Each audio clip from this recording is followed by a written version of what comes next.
ইচ্ছা মৃত্যুর বর পাওয়ার পরও কেন দেবব্রত ভীষ্মের মৃত্যু হয়েছিল? নিজে না চাইলে তার মৃত্যু হওয়ার কথাই নয়। যে নিজে অস্ত্রবিদ্যায় এত শক্তিশালী, হাতে যার অস্ত্র থাকলে যাকে পরাজিত করা অসম্ভব, সে কেনই বা নিজের অস্ত্র ত্যাগ করল ও নিজের মৃত্যু কামনা করল? ভীষ্মের মৃত্যুর পেছনে রহস্যময় গল্প নিয়ে আজকের উপস্থাপনা। Welcome to sacred science. চলুন তাহলে শুরু করি আজকের পর্ব। দেবব্রত বিয়ে না করার কঠোর প্রতিজ্ঞা নেয় ও ভীষ্ম নামে পরিচিত হয়। এই প্রতিজ্ঞা শুনে আশ্বস্ত হয়ে দাসরাজ শান্তনু ও সত্যাবতীর বিবাহে রাজি হন। রাজা শান্তনু ও সত্যাবতীর বিবাহ হয়। বেশ কয়েক মাস পরে সত্যবতী গর্ভবতী হয় ও জন্ম নেয় দুই সন্তানের। বড় সন্তান চিত্রাঙ্গদ ও ছোট সন্তান বিচিত্রবীর্য। এরপরেই রাজা শান্তনুর মৃত্যু হয়। চিত্রাঙ্গদ যুবক না হওয়া পর্যন্ত ভীষ্ম নিজের হাতে রাজ্যের দায়িত্ব পালন করে।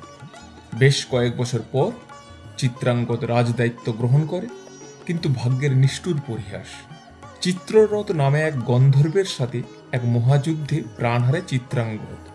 রাজ্য সামলানোর দায়িত্ব পড়ে ছোট ছেলে বিচিত্রবীর্যের ওপর।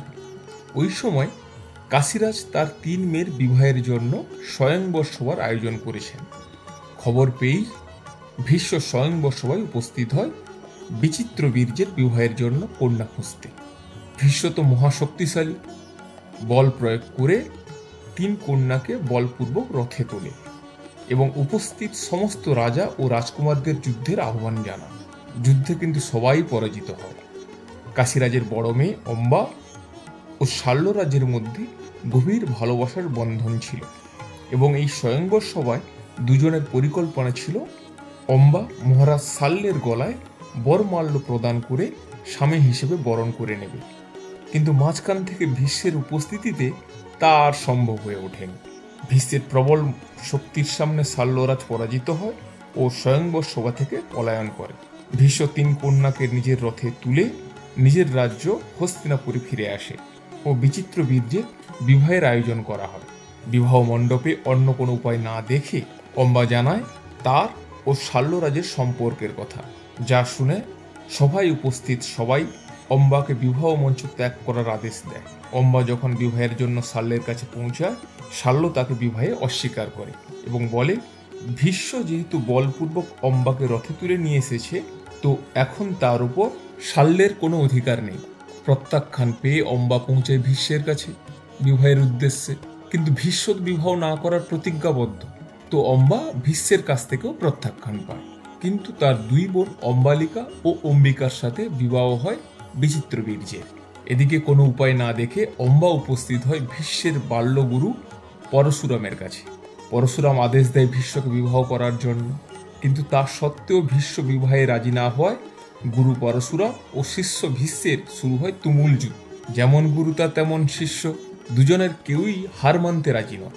গুরু শিষ্যের এই ভীষণ যুদ্ধ বন্ধ করতে এগিয়ে আসেন স্বয়ং মহাদেব।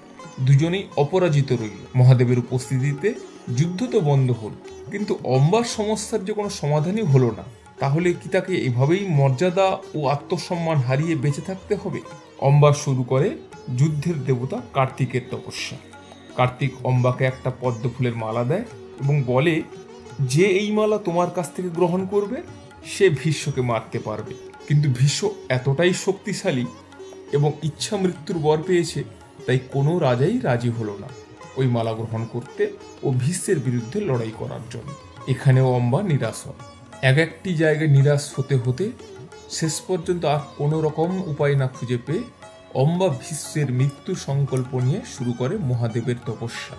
অম্বার কঠিন তপস্যায় সন্তুষ্ট হয়ে মহাদেব বর দেয়। অম্বা বর পায় যে পরের জন্মে সে ভীষ্মের মৃত্যুর কারণ হতে পারবে এবং এই প্রতিশোধ স্পৃহা পরের জন্মেও সে ভুলতে পারবে না।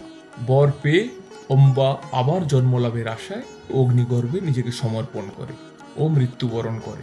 পরের জন্মে অম্বা রাজা দ্রুপদের কন্যা হিসেবে জন্ম নেয় শিখণ্ডিনী নামে। রাজা দ্রুপদ ছিলেন পুত্র সন্তানহীন, তাই রাজা দ্রুপদ শিবের কাছে পুত্র সন্তান কামনা করে যজ্ঞ শুরু করেছিলেন। কিন্তু পুত্র সন্তানের জায়গায় কন্যা সন্তান জন্ম হওয়ায় তিনি নিজের আকাঙ্ক্ষা পূরণ করার জন্য কন্যা সন্তানকে নিজের পুত্র সন্তানের মতোই বড় করে তোলেন এবং ছোটবেলা থেকেই শিখণ্ডিনী এক পুত্র সন্তান রূপে বড় হতে থাকে এবং এক পরিপূর্ণ যোদ্ধা হওয়ার সমস্ত প্রশিক্ষণ পেতে থাকে। শিখণ্ডিনীর বয়স বিবাহের উপযোগী হওয়ার পর পিতা দ্রুপদ এক রাজকুমারীর সাথে বিবাহ দেন, রাজা হিরণ্যবর্ণের কন্যা। কিন্তু বিয়ের পর প্রথম রাতেই রাজকুমারীর চক্ষু চড়ক গাছ।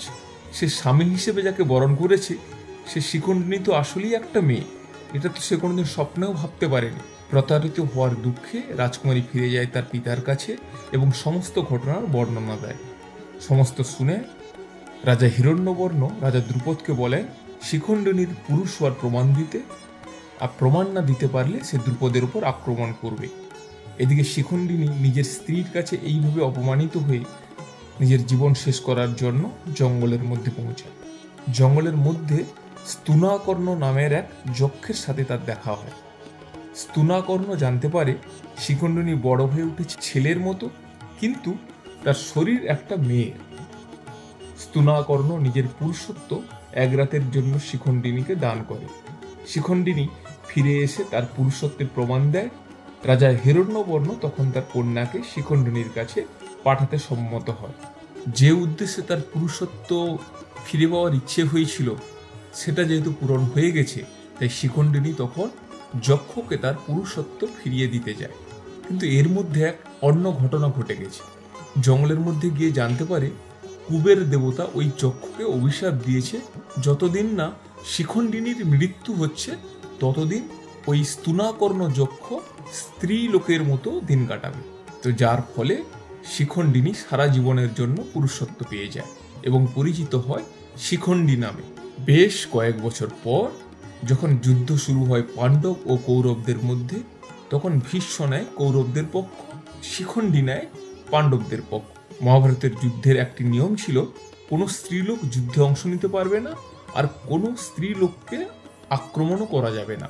যুদ্ধের সময় যখন ভীষ্মকে যুদ্ধে হারাতে সবাই নাজেহাল, কোনো রকমভাবেই ভীষ্মকে আর যুদ্ধে হার মানানো যাচ্ছে না, তখন শ্রীকৃষ্ণের পরামর্শে শিখণ্ডীকে আনা হয় যুদ্ধক্ষেত্রে পাণ্ডবদের পক্ষ থেকে। যদিও শিখণ্ডী এখন পুরুষ, কিন্তু তার জন্ম হয়েছিল মেয়ে হিসেবে, তাই ভীষ্মের সম্মুখে আসা মাত্রই ভীষ্ম অস্ত্র পরিত্যাগ করে, আর এই সুযোগ নিয়েই ভীষ্মকে তীরবিদ্ধ করে অর্জুন। ভীষ্মের পুরো শরীর তীরবিদ্ধ হয়ে যায়। যুদ্ধক্ষেত্রেই শরশয্যায় শায়িত হয় ভীষ্ম। যেহেতু ভীষ্ম ইচ্ছা মৃত্যুর বর পেয়েছিল, তাই উত্তরায়ণের সময় নিজের ইচ্ছায় মৃত্যুবরণ করে। এইভাবে অম্বা শিখণ্ডী রূপে পূর্বজন্মের প্রতিশোধ নেয় এবং ভীষ্মের মৃত্যুর কারণ হয়ে ওঠে।